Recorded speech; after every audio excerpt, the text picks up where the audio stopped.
Welcome to AdvaMed 2025. We're here in beautiful San Diego, and I have the great pleasure of sitting with very long time experienced entrepreneur, and I would say industry friend, Daniel Hawkins. Thank you. Pleasure. Thanks for inviting. My pleasure indeed. Daniel, we go way back. I mean, you started in what, 93 in the business? Yeah. Okay, 93. so what I love about your background, which I think is so unique, is, all right, ACS, first balloon catheter, right? Yep. So we've got innovative in cardiology Yes. and interventional. And then you go on to diabetes with Calibra. Yes. You get into robotic surgery Yes. with Intuitive. Yes. You get into sleep apnea Yes. with Restore. We get into AAA. Yes. And here we are in this incredible fast-paced world of where AI infiltrates healthcare. So when I look at your experience, your career, and your accomplishments, there's a couple things that make you unique. First of all, you have had a significant amount of wins, which congratulations. Thank you. However, they're across dramatically different industries. Yeah, it's a little strange that way. It's a little strange that way. It's a little strange. And then you're not an engineer. No. So you're like Walt Disney in the medtech industry, right? You're dreaming up what can be done. And that's what I think I've been fascinated by watching you create markets over the years. And that is what we can't bottle and sell, and that's what they don't learn in college. So can we start there? Where in your childhood, in your youth? Yeah. Where does it all come from? Yeah, where the heck does this come from? I guess it's an insane curiosity that is still there. I just can't stop learning about new things and the way things work. So no, I'm not an engineer, but I would describe myself as technically minded, which is why when Fred Mull was looking for the first non-technical person at Intuitive, he actually said, I think you could do it. And I became that in 95, right? So Fred and I were setting the specs on the Da Vinci back in 96 and 97. It's just because of that curiosity, and it's because of that hunger to actually do something that is a painkiller, not a vitamin pill, in terms of what it can bring to the industry and what it can bring to whatever the particular solution at hand is requiring. That doesn't stop.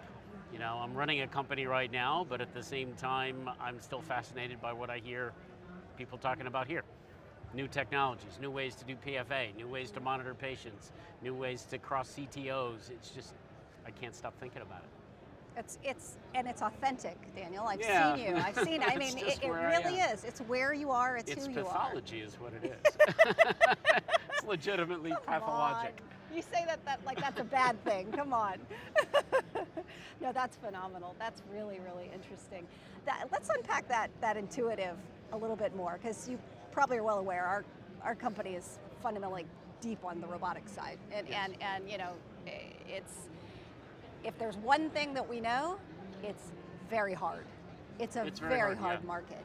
So you were tasked with coming into the world's most technologically sophisticated platform. Healthcare hadn't seen anything like this. No. The industry hadn't seen anything like this. Nope.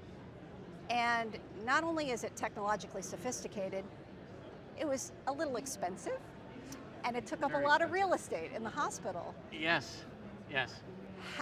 Where do you start? So, I was asked by Wendy Hutton introduced me to Fred when she was at Mayfield Funds. I don't know if you know Wendy. She was working with Russell Hirsch at the time, and they were incubating Intuitive Surgical.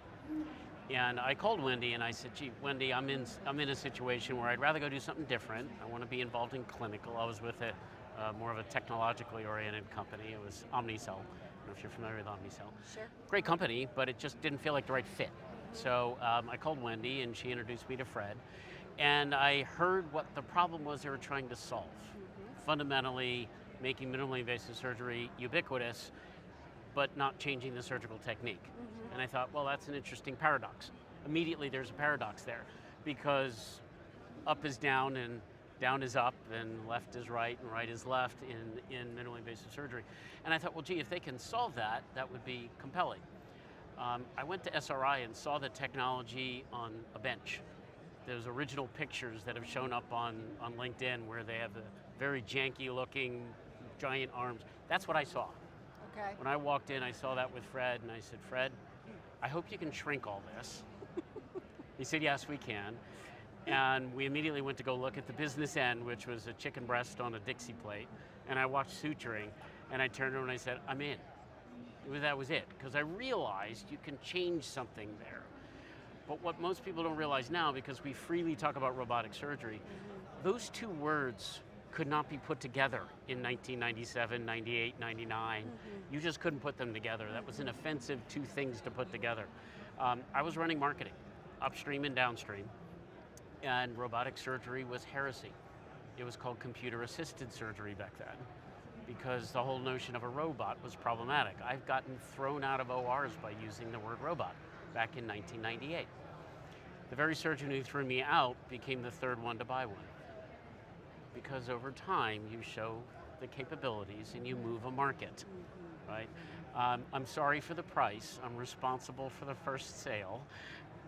Lonnie Smith, the then CEO, told me, tell the doc in Germany, Dresden, Germany, $1.2 million and 13% service. And I told him 1.4 million and 15%, and I got it. Sorry, that's Sorry, what it not was. sorry? Is that Sorry, what it not is? sorry. You know, it's very expensive, but it creates new capabilities. I think the economics at some point become questionable, but the patient benefit is not questionable. How do you go from one thing to the next to the next? I think it's the curiosity and the willingness to give it a try. And one of the things I guess I'd advise folks who are thinking about, well, gee, how did you do that and how did you? It's all about the curiosity and belief in what you can do and what you can't do. And then it gets pretty quickly to knowing what you know, knowing what you don't know, and what you don't know, find somebody who can teach you, learn, and move on. And that's it. So that's kind of what I've always done. Well, in the moment where you did see the chicken on the Dixie plate, you know, that's a bit of an aha, because you then said, okay, I got somewhere I can go.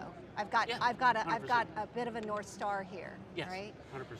And you are technically sound and have proven that time and time again, going from complex technologies to complex technologies and complex clinical problems and complex clinical problems. So with the robotic system and the platform there, what you accomplished and how you really got those early entries, that's like a career win.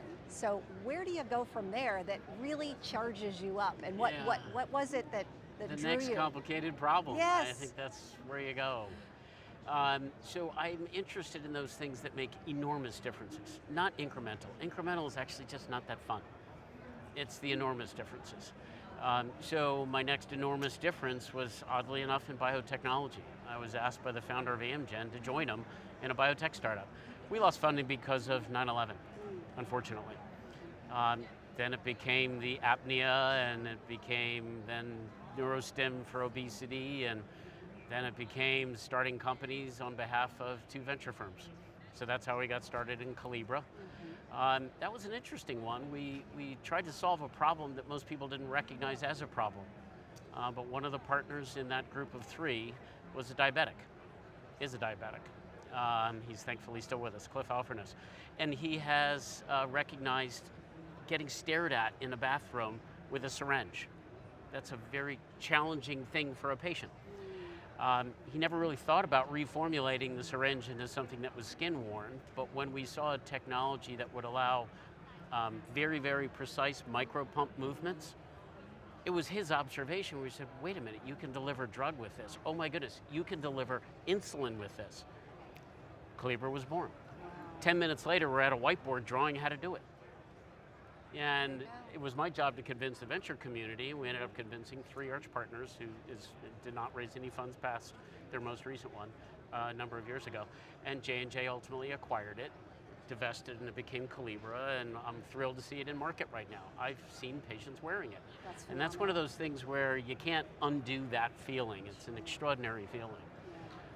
The second one was shockwave, right? So those engineers taught me how to invent, and then I came up with this harebrained idea of putting lithotripsy in an angioplasty balloon. We ended up inviting a guy called Todd Brinton, I don't know if you're familiar with Todd, to join us to make that one happen. The venture community had no interest in it. 50 venture firms said no, 50. It's extraordinary. That is. Right? We ended up acquiring the technology out of the incubator I used my kid's college fund to buy it. Yeah, a little crazy, because I told my wife afterwards. I generally wouldn't recommend that. She's always been very supportive, truly God. terrific. Yes. But really it ended up being high net worth individuals, Fred Mull particularly, that helped us launch that one. And that was create a whole new segment. And Shockwave went on to do extraordinarily well. And then you look around and you kind of see, what can you do next? And for me, that became AI, and that's why I'm in AI. So Phenomenal. just keep looking. Well, and I have to giggle because every time I think about this, it's one of my fun memories. I was probably 8 months pregnant, but I felt like I was like 15 months pregnant, and I met you for the first time at a show, and you're like, I got to tell you this. I got to tell you what's going on. You ever heard of lithotripsy? And you were telling me about it. Oh, is that when we met when I was doing like, Shockwave? Yes, you were talking about it. It didn't have a name yet. You were, I mean, at least you didn't tell me at the time. And I was like, wow, that's a pretty slick idea. More than even the idea, though, was the way you were lit up like a kid. You were so excited about it. A kid in a candy store. That's on that it. And that's where it comes back to the authenticity. Yes. So when we build companies and we bring in leaders, there's the tech, and then there's the team. And the one who's actually telling the story and sharing the compelling vision carries a very, very important weight in the company's success. It's a lot of weight. It's a lot of weight. And those are the things, as you probably know, you've been around the community, you've invested, you've done these things, that can make or break an organization too. 100%. So, so that is, I remember watching that and thinking, man, he told me then that it was going to be, you told me it was going to be huge. You said this is going to be huge. And it stuck with me. And I believed you. I don't know why we I were believed tiny, you. but I was like, I just want to go home. Like I said, I was like, I remember it because it was the last trip I took pregnant. It was one of those. So it was one of those memories. But man, here we are, and even funnier, my 18-year-old is in the industry here, walking around. Oh, I was no pregnant. way.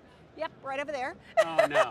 Yeah. So it's you were pregnant with him at the time? Pregnant with him at the time. Now I feel old. Yes, right? I know. Good thing, we still got it. We still got it. Yeah.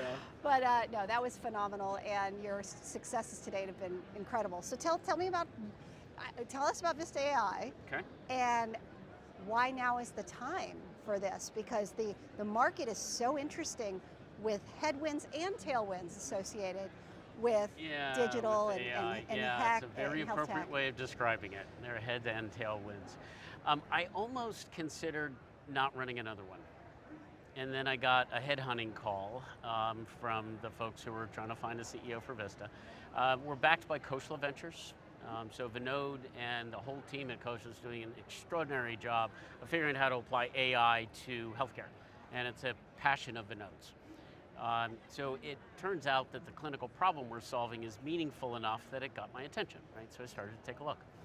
I think the right place for AI at this moment, procedurally, is around things related to imaging. So intraprocedurally, I think Intuitive's doing some extraordinary things with AI and tissue characterization prior to resection, that sort of thing. In radiology, it turns out about 60%, 70% of all SAMD approvals around AI are in fact in radiology. Why is that? Well, because candidly, machines can look at images better than humans can. That's right. So now is the right time from that perspective. What drove me to this particular one is something I'm a little embarrassed to admit. I didn't know until I started looking at Vista that the human that runs the MRI machine determines the quality of the image that's produced and therefore what the radiologist can diagnose from. That's a little bit terrifying when you consider that there's a 20% shortage of these people called technologists, and the skills are very variable, and that's largely due to the fact that the experience is variable because of the great resignation that happened across radiology from COVID. right? So we're running into problems where the quality of exams are insufficient for appropriate diagnostics. Vista's software is a neural network, not generative AI or data lakes or any of that. We're neural networks that machine read images, fine tune, and actually control the MRI machine. So much like Intuitive was leveling up skills for surgeons who are not familiar with laparoscopic, putting general surgery hand movements into laparoscopic technique, what we're doing at Vista is leveling up technologist capability who they might not be very familiar with cardiac exams, by way of example. Our software will enable them to conduct a cardiac MR that is at diagnostic level quality. It can drive procedures. That's important to me personally because I look for imbalances in healthcare. What drives me, the passion, the authenticity comes from what is versus what should be, and that delta and the fact that technology can bridge that. Cardiac imaging is where we start at Vista. We're now in brain and prostate, and we're training on spine right now. But in cardiac, it's by far the gold standard for cardiac MR, but it's only done 400,000 times a year. What's done 16 million times a year that is nowhere near a gold standard is 2D echo. But it's driving procedures. 2D echo is driving procedures. It both undercalls and overcalls what leads people to procedures. So those who could benefit don't have access because it's been undercalled. Those who get pushed into surgery by the diagnosis shouldn't actually be there because they won't respond. But cardiac MR is definitive across, and I won't go into all the details of it, but it's across multiple metrics that are important for structural heart interventions. That was enough for me.